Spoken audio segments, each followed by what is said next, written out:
you with it, drop it.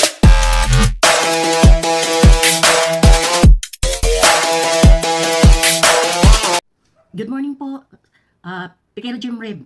Kahit saan man kayo sulok ng mundo, Pilipinas po, magandang hapon. Dito po, good morning sa Cyprus Country. Dito po ako sa Cyprus Country, Pikero Jim Reb po. Throw your hands up if you Kanya ng sasakyan po na second hand po na pag-aari niya po. Anong sasakyan po ito? Honda City po. 2020 Gusto ko lang tong panoorin yung episode kahapon ng Rapid Tulfo in Action na si Attorney Freddy Villamor yung pinasa niya po sa amin na hulugan. Paano niyo po Nagtiwala lang po kami sa kanya kasi po panoorin. nasa amin pa rin po. Okay, anong problema? Opo. Nagtiwala lang po kami sa kanya kasi po yung ang nagrekomenda po yung boss po ng partner ko po. Okay, kung nasa inyo yung sasakyan kamo. Opo, ngayon po. O bakit nyo pinababalik yung pera kung nasa inyo naman yung sasakyan? Opo, kasi po, through check po yung pagbabayad namin Mahirap din po yung sobrang sa kanya tiwala. po. Tapos, ng April at May po, parang may kumontak po sa amin, hindi na po nahulugan yung sasakyan. Doon po namin nalaman na naka-encumbered pa po pala yung sasakyan sa financing po.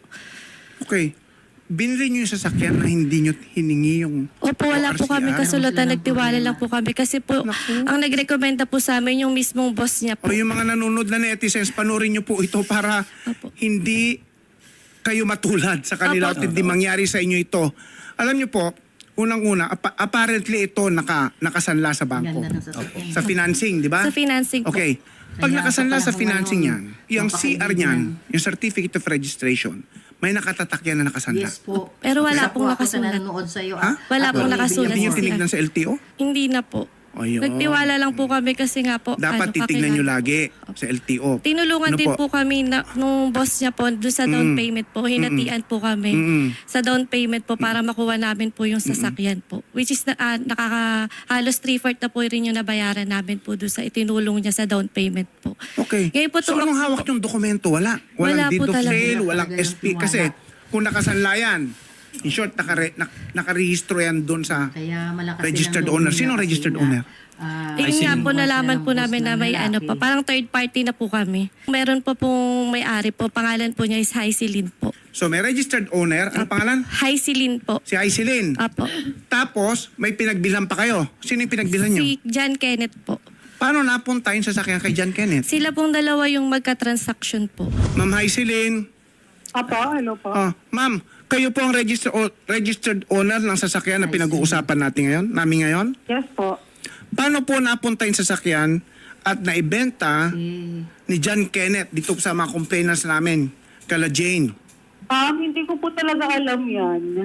Ang alam ko po, Hycelin, mukhang, nalaman ko na lang na ano rin pinasa niya sa iba nung nag-reach out sa akin si Bimbo na humihingi ng authorization para maipasa niya daw sa Grab. Tapos nagulat na lang ako. Pinunta ko yung namamagitan sa amin ni Kenneth, si Miss Lara. Na, Miss Lara, pinasa niya pala eh.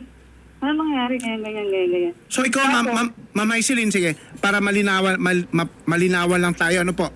Ma'am Aisilin, bale, yung sasakyan na yan ay binenta mo rin kay Kenneth? Apo, pinasyoom.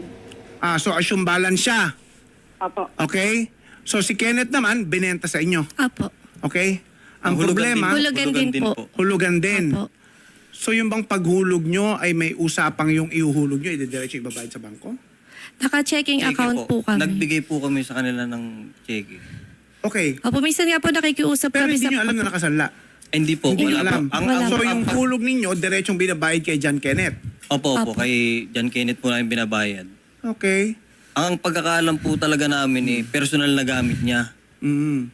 Tapos malaman-laman na lang po namin nung gusto nang hatakin yung sasakyan dahil may buwan na hindi hinulugan si John Kenneth. Okay, so ano, nahatak na ba yung sasakyan? Hindi Nandyan pa po. Nakipag-coordinate po kami Kami sa kay Ordo. Hycelin po para Sa Ordo. maituloy namin yung hulog. Kasi 16 months na po namin Siguro, nahuhulugan yung Hycelin, sasakyan. malaking bagay ko siguro ma-issue mo sila ng SPA Ayun- o ayun po. mag-deed of Pero sale. ayaw niya pong Ayaw mag-issue. niya? Kaya po hindi po namin alam kung sino po yung nagsasabi na totoo, kung magkakasabat po ba sila mula umpisa pa lang. Hycelin, Sinaloko na po kami.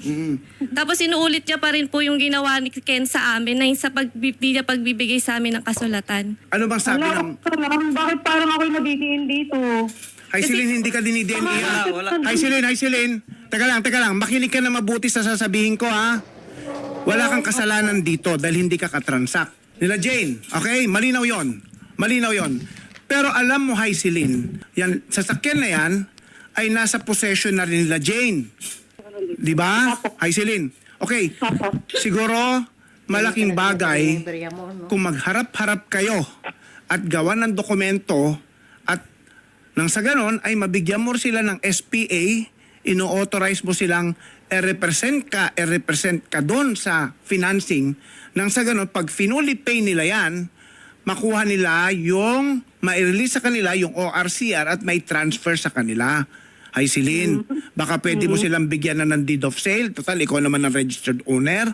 Wala naman na sa eksena itong si John Kenneth. Ipakita nyo lang kay Haisilin na katibay na kayo, binayaran nyo na rin si John Kenneth, ha? Opo, Okay. kompleto naman po. Tapos naglabas pa po kami ng pera po para doon sa mga Ito, tanda mo, Haisilin, ha? Malaking pakinabang para sa'yo kung bibigay mo sa kala Jane yung tamang dokumento nang sa ganon, John ma-clear Kenneth, din yung nakasuhan ng pangalan mo sa financing.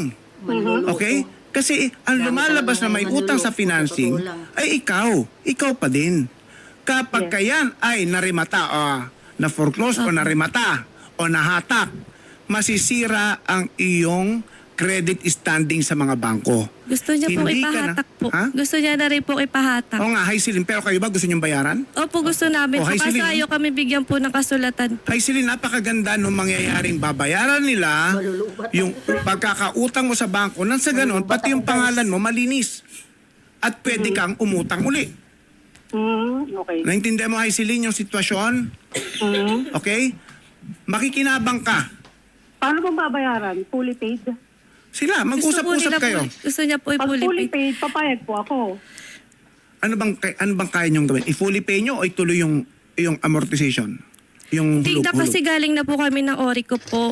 Sabi. Okay naman po sa kanila ituloy namin. Pero nung nalaman po nila na ayaw po mag-release ni Haisilin na SPA, sila na po mismo ang nagsabi sa amin na isurrender na lang po namin yung sasakyan dahil wala po kasiguraduhan na sa amin mapupunta yung sasakyan pagkatapos. O Haisilin, nadinig mo? Pag yan sinurrender yung sasakyan dahil ayaw mong ipatuloy sa kanila yung paghuhulog sa utang mo, pangalan mo masisira. May pinabayaran din po Diba? sila sa aming Haisilin, may insurance. pinirmahan ka doon.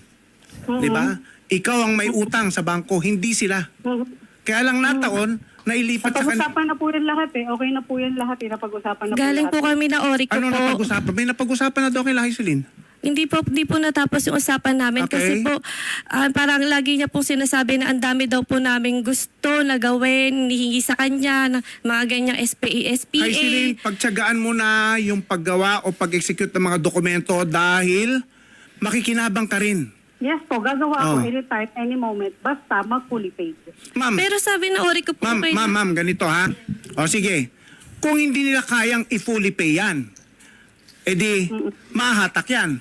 Di sira pa rin pangalan mo. Okay lang po, aware naman po ako doon. Okay lang sa'yo masira pangalan mo? Ano naman pinagkaiba, Haisilin, kung uhulug-hulugan nila? Diba? Magkakaroon naman kayo ng internal document na kayo sa pagitan yung dalawa. At ang hirap po kasi, lagi po silang palyado sa hulog. Ay, Katulad hindi ng po. una, no? Hindi po totoo yun. Tinulungan ko po sila na mabalik yung unit. Na hindi nakatakin yung unit kasi lagpas na sa 3 months talaga. Tinulungan ko po silang maibalik sa kanilang yung unit kasi nga, nakiusap sila, tsaka naramdaman ko rin naman yung pakiramdam ng naloloko. Naloko lang daw sila ni Kenneth. Kaya lahat ng pumunta pa ako mismo sa Orico para sa Orico na ituloy na lang. Ako pa yung nakiusap sa Orico na please, bigyan pa ng chance na ituloy. After nun, 1 buwan lang, pumalya na sila. So, ano masasabi Ganito mo, po Jay, sa yun. sinasabi ni Haisilin, Opo, pumadya ka? napag-usapan na po namin yung bagay na yan. Yung palyado po na yun, yun po yung last 2 months namin, April, May, na tinakbo po ni Ken, halagang 40,000 po. Ngayon, June lang po namin nalaman yun. So, saan po kami kukuha ng parang halos 60,000 na isang buhos na pera po? Sige. Tapos pinagbayad niya, galing po kami ng Orico. Meron pong, pinagbayad po kami ni Haisilin ng insurance, yun daw po ay proof ninihingi, parang suggestion po ng Orico na proof of willingness namin pag po binayaran po namin yung insurance na unpaid daw po. So kami po, dahil gusto po namin ituloy yung bayad po, binayaran po namin yung unpaid insurance po na yun. Ngayon po galing kami ng Orico po, sinabi po nila na after po namin nabayaran yung insurance na 1 buwan na yung nakakalipas, wala pa rin po kayong pinapasok na insurance sa kanila na nagkuha kayo ng insurance, nagbayad na. May resibo ka ng insurance binigay namin. Galing po Hindi kami namin ng kinuha- Orico. Hindi namin kinuha Kung yung pwede pera. rin po sana makausap Okay, yung Orico. teka lang. Yung bang amortization sa bangko ay sa financing updated na? Opo. Ibig sabihin, Hindi po, wala kulang Ito din ang simula budget. po wala nung- nang arrears. Meron pa. So, magtatatlong buwan nang wala. Ngayon Ito po po kasi simula po nung July po na nanggaling kami ng Orico po at sinabi po nila sa amin yung mga kaso po ni Haisilin sa kanila po. Hi, Celine. Opo. Sa totoo lang po, ako lahat may karapatan dyan sa sasakyan na yan kung anong gusto kong gawin. Pero, tinulungan ko pa rin silang ituloy. Tapos ngayon parang ako po yung kasabot ni Ken. Hello? Hindi po sa totoo lang po. Wala, hi, Celine, walang nagsasabing kasabat mo si Ken. Sinasabi niyo bang kasabat si Ken? Hindi po. Pinagbibintangan niyo bang kasabot siya si Ken? Isabi po niya? namin, Hindi ko inuulit babae. niya lang po yung ginawa ni Ken sa amin. O, Di ba inuulit. naloko na po kami? Ilang Tapos taon ngayon, na ako, ilang taon kung in na good ako. faith ka po, sana po, di ba, itulungan mo kaming ituloy. Bakit po, kung in good faith ka, bakit ayaw mong Inaasahan i-release mo na yung nga mga ako eh. dokumento? O, di ganito na lang. Tigilan na yung ano na yan. Pwede lang nating ipahatak na lang yan. Sa atin lahat ng karapatan. Akala ko ba Sana masisira ako- yung pangalan mo? Bakit Bakit kayo gusto mong makiusap? ipahatak? Hindi yung ako yung Galing po kami ng Orico, sila po ang nag-suggest sa amin Kayo ang makiusap na sa isurrender akin. na lang po yung sasakyan at Okay, kakasuhan Haisilin, nila si Haisilin. Haisilin. Meron ba silang pinangako sa'yo hindi na natupad? Yes. Ano yun? Tatlong buwan na walang bayad. kasi nga po wala pa pong SPA na Opo. ayun po yung hinihingi namin. Nung Si pagkatapos po Ines- namin bayaran yung balance, yung mga sumunod po, ayun nga, kasi nanghihingi nga kami ng SPA, ayaw mo pa rin magbigay. Naniniguro Kaya, lang siguro sila, hi, kaya Celine, na hindi namin uli hinulog yung, may pera, yung mga buwan, tinatabi naman namin panghulog. So hindi namin tinuloy yung hulog dahil wala pa rin yung SPA. Yung Orico po Pahatak mismo na lang nag-suggest natin. po, Kasi i-surrender na magkano, po na. magkano exposure niyo sa sakyan na yan? Yung total po na nailabas lahat. na namin, 412 na po. 412. Opo, 140 na lang po kung tutuusin yung kulang namin po. Magkano pa utang sa financing? Magkano pa? Ano pa po kasi po ang usapan po namin ni Ken po is 2 taon. Okay. Kasama na po yung hinulog namin, yung down payment Pero po wala na, namin. wala na yung isa. Pero sa financing Wala po na. ano po, Ilan pa ang- July ilan pa ang July kailangan sa 2025 pa po sa Ha? sa financing po hanggang July 2025 pa po. Pero kay Ken Magkano po pa ang kulang sa financing? aabot pa po ng ano 200 plus ata. 300 plus pa po. 300 plus pa. Dalawa. Magkano hulog buwan-buwan? Naloko din sila. Ang inuhulog po namin kay John Kenneth po is 16,000. Sa bangko, financing. Wala na tayong Sa pag-usapang financing dyan, po Kenneth. ngayon, Yung financing na. 16,000 po. Ha? 16,000 po. 16,000. O, ilan ang arrears? 3 years po kasi Ang ano? 3 years po yung Hindi, yung hindi nababayaran. Ilang yung hindi buwan? po nababayaran. Magtatlong buwan ata. Ngayon ito po 3 buwan po mula po July. So, may penalty lahat yan. Apo. Magkano na? Magkano kailangan Parang- bayaran parang- para ma-update? 60,000 po. 60. Willing naman kayong bayaran yon. Willing naman po kami bayaran po yun. Basta po May mga SPA mag-guarantee lang lang po namin na pag natapos, Siyempre, hi Celine, kung ako rin, hindi ko rin itutuloy yung paghuhulog kung walang SPA galing sa'yo. Kasi, by the time na na-fully pay yan, hi Celine, by the time na na-fully pay yan, kung wala silang SPA, hindi marirelease sa kanila yung ORCR. At saka, kailangan may manggaling sa yung deed of absolute sale nang sa ganon ay pag na-fully pay nila yan, mailipat nila sa pangalan nila yung sasakyan. Absolute sale kung hindi pa fully paid. Pag na-fully paid na nga daw. Ganito kasi, nag-usap na nga po kami niyan. Sabi ko nga po sa kanila, tsekehan nila ako para bigyan ko sila ng SPA. Hanggang ngayon, walang cheque. Anong cheque? Gusto niya po mag-release kami ng cheque sa kanya. Para... Yun doon po yung pay po namin ng paghuhulog. Dadaan po sa kanya, babayad niya Siya sa maghuhulog. Orico. Opo, ganun Siyang po. maghuhulog. Opo. magbibigay po kami ng blank check. Tapos, Blank check? parang ganun po. Uy, wala akong sinabing Blank blank check. Sige po, kung nahuhulog po, nahuhulog nga po niya sa Orico, pagpalagay na natin. Anong kasiguraduhan na pagkatapos ma-fully paid namin yun, sa amin mapupunta? May SPA Kung walang ka nga. SPA. Opo. Pag SPA ka nga bibigyan ka nga ng SPA pagkabigay ng Wala naman po. Di naman po kami mapupunta Huling-huling rito usap kung... natin, nagmamatigas ka na hindi ka magbibigay ng SPA. Anong connection mo kay Haisilin, Mark? Asawa po. Okay, sige Mark. Okay. Sige Mark, Hello, anong gusto mong sir. sabihin, Mark? Okay, sir. Ganito Yes, sir. po, sir, para maliwanagan tayo lahat, no? Ang gawin na lang po nila, mag-release sila sa amin ng cheque na may amount para, kasi sabi nila, mag-release daw sila ng walang amount eh. Pero hindi po kami nanghihingi ng ganun. Pwede ba yung cheque ibibigay sa inyo pero payable na sa financing? Hawak nyo lang. Yes po. Hawak Okay? na po na. Okay yun. Yes po. Okay yun. Tsaka kami Reasonable yun. Mark, naintindihan ko na. Okay na. Yun. Ang hinihingi nilang cheque is yung cheque na ihuhulog sa financing. Opo. Para siguradong maihulog sa financing. Apo. Okay? Ipapangalan yung cheque sa financing. Apo. Correct. Mamamonitor mo naman yun eh. Kasi yung cheque, pag dineposito na good na, babalik sa bangko mo yun. Apo. Makikita mo kung hinulog nila. Di ba? O di kaya Mark, ganito. Di kaya every time na hinuhulog mo, picturean mo, padala mo padala mo kala Jane Mark, di ba? Yes po. Ang problema lang kasi sir, napakahirap nilang kausap. Hindi, ako ng mga ngako dito na madali nang kausap tong mga tos. Kasi, Di lang po kami nagtitiwala, kaya ayaw na lang namin magtiwala ulit. Diba? Dapat nga kayo sa amin naghahabol eh. Sa totoo lang, sa inyo nakapangalan, di ba? Pero kami yung nagbayad doon sa sasakyan na kinuha nyo. Yung usapan nyo ni Kenneth, wala kami pakialam doon. kasi Diba? iho, Opo. mag-iingat kayo sa pamimili ng sasakyan. Oo. First time nyo ba bumili ng sasakyan? Opo. Oh. Para po sa mga first timers na bibili ng sasakyan, ha? Bago kayo bumili ng sasakyan, pumunta kayo sa LTO, i-verify nyo yung papeles. Para ding titulo ng lupa yan. Nandoon yan. Makikita mo yan kung yan ay nakasanla o hindi. Okay? Hindi sapat na yung sasakyan ay hawak ng taong binibilhan ninyo. Ah. Okay? Yan.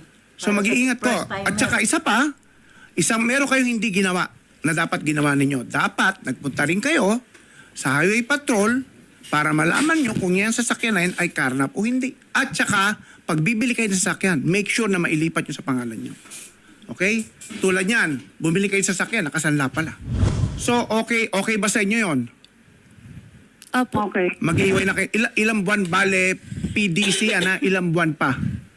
Ang Yung cheque, naiiwan ninyo? Sinend ko na yung list sa kanila. Sige. May listahan na pala.